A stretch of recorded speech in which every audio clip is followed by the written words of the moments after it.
बोलो विष्णु भगवान की जय। पाठ पूजा चैनल में आज हम कार्तिक महात्म्य का 13वां अध्याय सुनेंगे।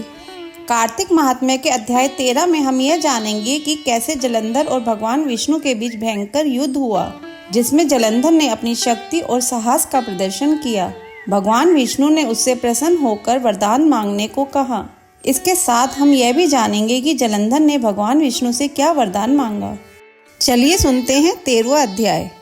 नारद जी बोले, दैत्यों के तीक्ष्ण प्रहारों से व्याकुल देवता इधर उधर भागने लगे। तब इंद्र आदि को इस प्रकार भयभीत देखकर गरुड़ पर चढ़े भगवान युद्ध में आगे बढ़े। उन्होंने अपना शारद नामक धनुष उठाकर बड़े जोर से टंकोर किया।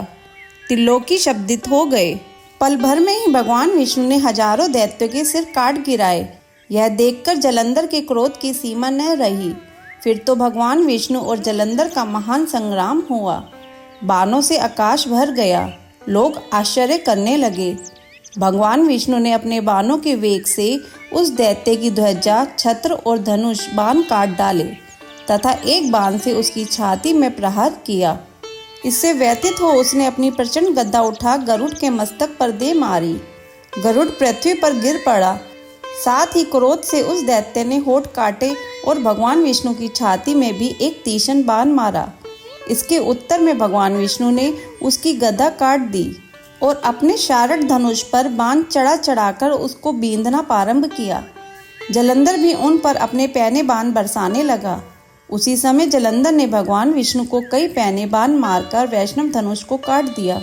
धनुष कट जाने पर भगवान ने गदा ग्रहण कर ली और शीघ्र ही जलंधर को खींचकर मारी भी, परंतु उस अग्निवत अमोघ गदा की मार से भी वह चलायमान न हुआ और मदोमंथ हाथी के समान उसे यानी गदा की मार को फूल की माला ही जाना।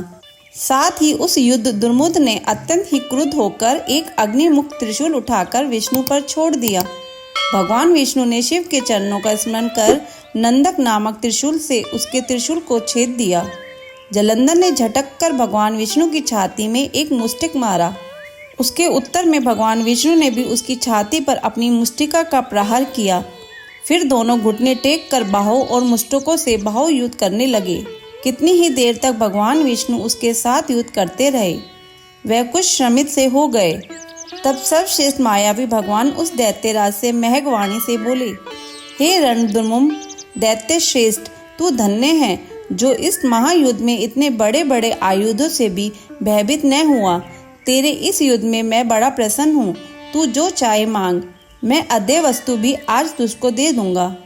मायावी भगवान विष्णु की ऐसी वाणी सुनकर जलंधर ने कहा, हे भावुक, यदि आप मुझ पर प्रसन्न हैं तो यह वर दीजिए कि आप मेरी बहन के साथ तथा अपने सारे कुटुंबियों सहित मेरे घर पर निवास करेंगे।